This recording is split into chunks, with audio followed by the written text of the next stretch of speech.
రాజ్యాంగ భద్రత బీసీలకు రాజ్యాంగ భద్రత కాంగ్రెస్ హటాओ కాంగ్రెస్ హటాओ కాంగ్రెస్ హటాओ రిజర్వేషన్ వెంటనే 42% రిజర్వేషన్ వెంటనే. ఈ ప్రభుత్వం యొక్క పరిస్థితి ఏంటంటే కొండ నాలికకు మందు పెడితే ఉన్న నాలిక ఊసి కింద పడ్డదంట. ఆ రకంగా ఉంది. రాహుల్ గాంధీ గారేమో దేశానికి రోల్ మోడల్ అన్నాడు. తెలంగాణలో బ్రహ్మాండంగా అమలైతే అన్నారు. బీఆర్ ఎలక్షన్లో చెప్పింది ఎటువైనా తెలంగాణలో 42% విద్య ఉద్యోగం స్థానిక సంస్థ రిజర్వేషన్ అయిపోయింది అన్నారు. కానీ ఇలా ఏమైపోయింది? బీసీల పని అయిపోయింది. వీళ్ళు ఖతం చేసిరు, మొత్తం గొంతు విసికేసారు, నట్టేట ముంచి పడేసారు. ఉన్న రిజర్వేషన్ కూడా రాకుండా అయిపోయింది. పేపర్లలో చూడండి, ఎలక్షన్ కమిషన్లను అడగండి, లేదంటే చీఫ్ సెక్రటరీ గారిని అడగండి. ములుగు జిల్లాలో అసలుకు లేదు, భద్రాద్రి కొత్తగూడెంలో నామమాత్రం, నార్కర్నూలు జిల్లాలో 10%, ఒక జిల్లాలో 0%, ఒక జిల్లాలో 10%, ఒక జిల్లాలో 15%, 95% జనాభా ఉన్నటువంటి గ్రామాలలో కూడా ఒక వార్డు మెంబర్ లేడు. మండలాల్లో ఒక సర్పంచ్ లేడు. ఛీ, ఇంత ఘోరంగా ఉంటుందా? ఇక్కడ ఆమన్గల్ మండలంలో ఒక్కరు లేరు. రంగనాథపాలెం ఖమ్మం జిల్లాలో ఒక్కరు లేడు. ములుగు జిల్లాలో ఒక్కరు లేరు. హన్వాడ మండలంలో 4-5 గ్రామాల్లో టోటల్ 98% జనాభా ఉన్నటువంటి గ్రామాల్లో ఒక వార్డు మెంబర్ లేడు. ఇంత ఘోరంగానా?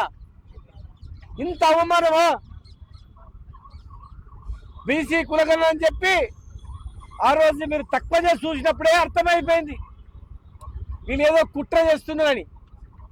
మీరు 60% అంటున్నారు, బిడ్డ మీరు 60% లేరు 40% అని చెప్పేటట్లు ఇండైరెక్ట్గా తక్కువ చేసి తిట్టనిచ్చేటట్టు చూపించింది. సమాజం కామ ఉంది.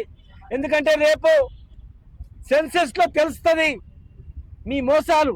సరే, ఇప్పుడు 42% ఇవ్వని పేచి పెట్టొద్దా అనుకున్నాం, కానీ ఇలా 42% కాదు కదా, ఉన్నది మొత్తం మీకు పడేసారు. వార్డు మెంబర్ లేరు, సర్పంచ్ లేని మండలాలు ఇప్పటివరకు ఎక్కడ లేవు. మీరు అనుకుంటుండొచ్చు మసి ఊసి మారేడుకాయ వేయచ్చు, ఎక్కువ రోజులు నడవదు. అది మోసాలు ఎక్కువ రోజులు నడవవు. శిశుపాలని మాదిరిగా 100 తప్పుల తర్వాత ఎట్లా తలకాయ కట్ అవుతుందో, ఇలా రాజకీయంగా బీసీలతో పెట్టుకుంటే ఖచ్చితంగా కూడా మీరు 0 స్థాయికి వస్తారు.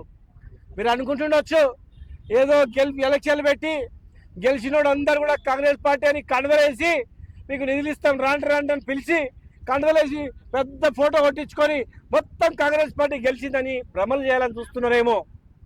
ప్రజలు సిద్ధంగా ఉన్నారు, పాతాళలో కానీ తొక్కడానికి సిద్ధంగా ఉన్నారు. ఇలా 80% జనాభా ఉన్నటువంటి వాళ్ళు 80% అసెంబ్లీలో ఉండాలి, 80% ఈ దేశంలో ప్రపంచంలో ఎక్కడ కానీ పార్లమెంట్లో ఉండాలి. కానీ 20% కూడా లేరు. ఆయన ఓపికతో ఉన్నారు. కనీసం స్థానిక సంస్థలలో వస్తుంది అనుకుంటే అది కూడా లేదు. అంటే సర్పంచ్ వార్డు మెంబర్ నుంచి మీరే ఉండాలనుకుంటే అవుతుంది? అది ఆలోచన చేయండి. ఓసీలో ఉన్నటువంటి రాజకీయ మేధావులు ఆలోచన చేయండి. తెలంగాణ ఉద్యమం పెట్టొచ్చింది, నక్సల్బరీ ఉద్యమం పెట్టొచ్చింది, సాయుధ పోరాటం పెట్టొచ్చింది. ఆలోచన చేయండి. ఇలా రాజకీయ అసమానతలో మీరు అవమానపరిస్తే మళ్ళొకసారి ఉద్యమం వస్తే ఎక్కడ ఉంటారో ఆలోచన చేయండి. చాలామంది ఓసీలో ఉన్నటువంటి వాళ్ళు ఫోన్ చేస్తూ ఉన్నారు, అన్న ఖచ్చితంగా తప్పు చేస్తున్నారు మా వాళ్ళు, మళ్ళా తెలంగాణ ఉద్యమ తరహా బీసీ ఉద్యమం వస్తుంది, ఎవరు తట్టుకోలేడు, గ్యారంటీ వస్తుంది, 100% వస్తుంది. ఈ గడ్డ నుంచి స్టార్ట్ అవుతుంది, ఈ భారతదేశంలో ఇక్కడి నుంచి స్టార్ట్ అవుతారు కూడా చెప్తా ఉన్నారు.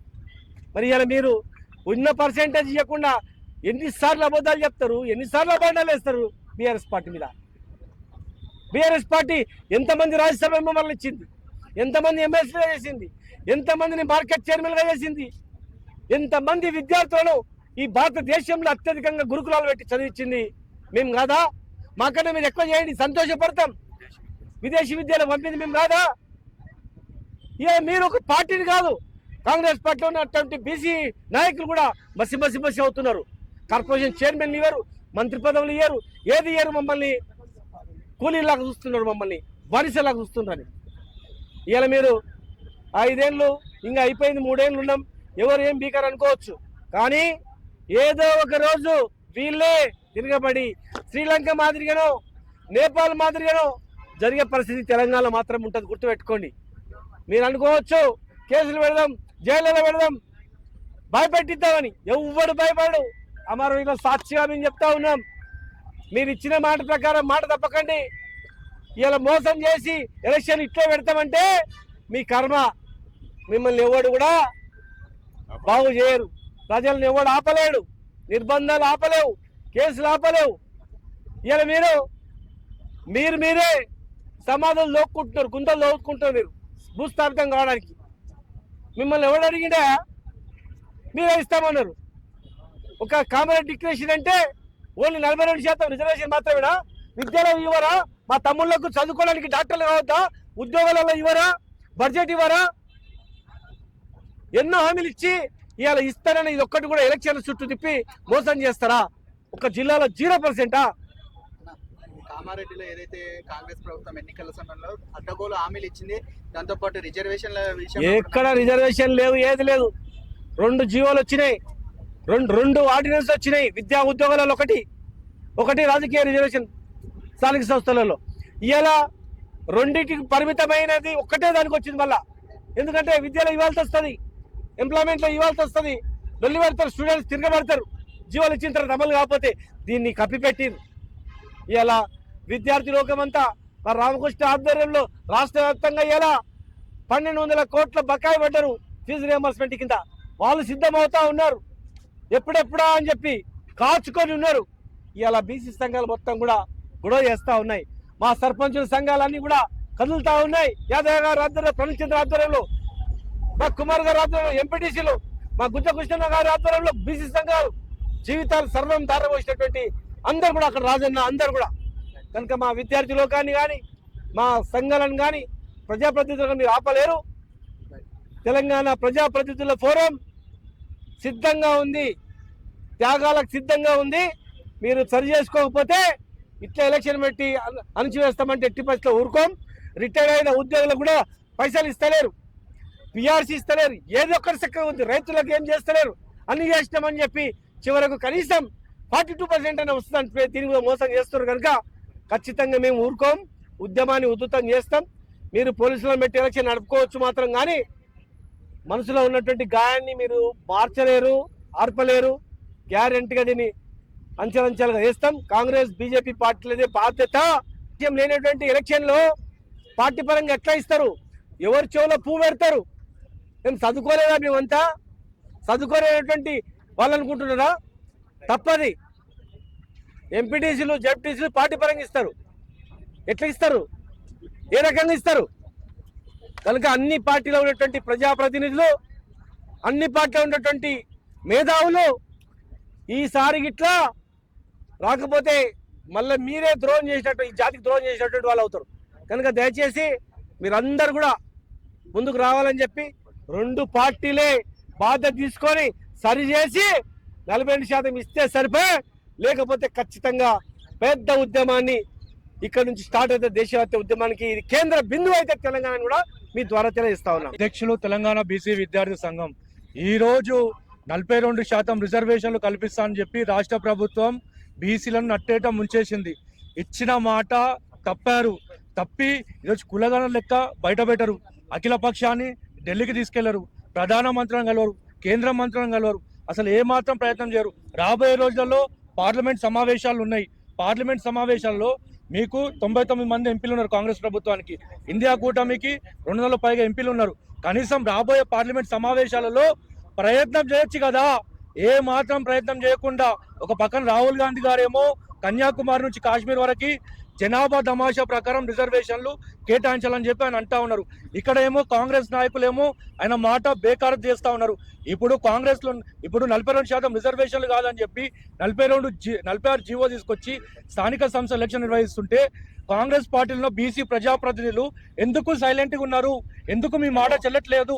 ఎందుకు మీరు రాహుల్ గాంధీ దృష్టికి తీసుకెళ్లట్లేదు? ఎందుకు మీరు వ్యతిరేకంగా పోరాటం చేయట్లేదు? ఎందుకు మౌనంగా ఉన్నారు? మీ మాట చెల్లదా పార్టీలో? ఎందుకు మీ వెనుక 3 కోట్ల మంది బీసీలు ఉన్నారు? యావత్ బీసీ లోకం మీ వెంట ఉంటుంది. మీరు బయటికి రాండి, కాంగ్రెస్ ప్రజాప్రతినిధులు మాట్లాడండి, నోరు విప్పండి. ఇప్పుడు కాకపోతే మరి ఎప్పుడు ఇట్లాంటి అవకాశం రాదు. ఎందుకంటే యువకులుగా మేము రోడ్డు ఎక్కుతా ఉన్నాం. అన్నలందరూ అన్నారు శ్రీనన్న గారు, జయపాల్ గారు, గుజ్జకృష్ణ గారు, సర్పంచ్ ఫోరం, విద్యార్థులు, యువకులు, యావత్ సమాజం రోడ్డెక్కి శాంతియుతంగా ప్రజాస్వామ్యబద్ధంగా ఈరోజు ధర్నాలు, రాస్తారోకలు, దీక్షలు అనేకమైన రూపంలో చేస్తా ఉన్నారు. ఇప్పుడు శాంతియుతంగా ప్రజాస్వామ్యబద్ధంగా చేస్తా ఉన్నాం. రాబోయే రోజులలో విద్యార్థులు, యువకులు నేపాల్ తరహా, శ్రీలంక తరహా ప్రభుత్వంపై తిరగబడతాం. వ్యతిరేకంగా ఎక్కడ ప్రభుత్వ కార్యక్రమాలు ఉంటే అక్కడ అడ్డుకుంటాం. రాష్ట్ర ముఖ్యమంత్రి తెలంగాణ విడిచిపెట్టి విదేశాలకు పోయేటట్టు మేము కార్యాచరణ చేపడతాం. రాష్ట్ర ప్రభుత్వంతో తాడో పేడో తేల్చుకుంటాం. ఇప్పటికే మా భవిష్యత్తు స్కాలర్షిప్లు రాక మా భవిష్యత్ అంధకారం నెట్టారు. కమిటీలు వేస్తా ఉన్నారు. ఇప్పుడు రిజర్వేషన్లు కూడా తుంగలేపుతా ఉన్నారు. రాష్ట్ర ప్రభుత్వం తక్షణమే వైఖరి మార్చుకొని తక్షణమే స్థానిక సంస్థ ఎలక్షన్ రద్దు చేయాలి. లేని పక్షంలో రాహుల్ గాంధీ వచ్చి హామీ ఇచ్చిపోయింది కదా, సిద్ధరామయ్య గారు వచ్చి ఇక్కడ హామీ ఇచ్చిపోయారుగా, చలో రాహుల్ గాంధీ అని చెప్పి రాహుల్ గాంధీ ఇంటిని ముట్టడిస్తామని చెప్పి హెచ్చరిస్తా ఉన్నాం. ఎన్నికల ముందు పిసిసి అధ్యక్షులుగా కామారెడ్డిలో ఇచ్చినటువంటి 42 రిజర్వేషన్లు అమలు చేసే స్థానిక సంస్థకి వెళ్తామని చెప్పి ఇచ్చిన ముఖ్యమంత్రి గారు ఈ రోజు 23 నెలలు తాత్సారం చేసి మళ్ళా బీసీ, ఎస్సీ, ఎస్టీ, మైనారిటీ సమాజాన్ని మోసగించే విధంగా ఈ రోజు పార్టీ పరంగా మేము గుర్తు లేని సర్పంచ్లను వాళ్ళు బూచిగా చూపెట్టి గెలిచిన తర్వాత వాళ్ళ కండువలేసి మేము మెజారిటీగా గెలిచినామని చెప్పి సంఖ్యలు గుద్దుకోవడానికి ఈ ప్రయత్నం చేస్తుంది తప్ప ఈ సంగతి తెలంగాణ ప్రభుత్వం తరఫున, బీసీ సమాజం తరఫున బీసీపీఎఫ్ కూడా పెద్ద ఎత్తున ఉద్యమాన్ని తీసుకుంటుంది. వెంటనే 46 జీవోను కూడా రద్దు చేసి స్థానిక సంస్థల ఎన్నికలను వాయిదా వేయాలని చెప్పి కూడా ఈ సందర్భంగా డిమాండ్ చేస్తా ఉన్నాం. నా పేరు సుర్వి యాదయ్య గౌడ్, తెలంగాణ సర్పంచ్ల సంఘం జేఏసీ చైర్మన్. తెలంగాణ రాష్ట్రంలో బీసీలకు కామారెడ్డి డిక్లరేషన్ ను అమలు పరచాలని అనేక సార్లు బీసీ కులాలు అంటే కులగణన చేసి కాలయాపన జరిగింది. అదేవిధంగా జరిగిన పరిణామాలు చూసినాం. వీళ్ళు బీసీలకు 42% రిజర్వేషన్ ను పక్కా అమలు పరచాలంటే, చట్టబద్ధత కల్పించాలంటే 9 షెడ్యూల్లో పెట్టాలని వివిధ బీసీ సంఘాలు, ప్రజాప్రతినిధులు, రాష్ట్ర వ్యాప్తంగా ఉన్న మేధావులు అందరూ కోరినారు.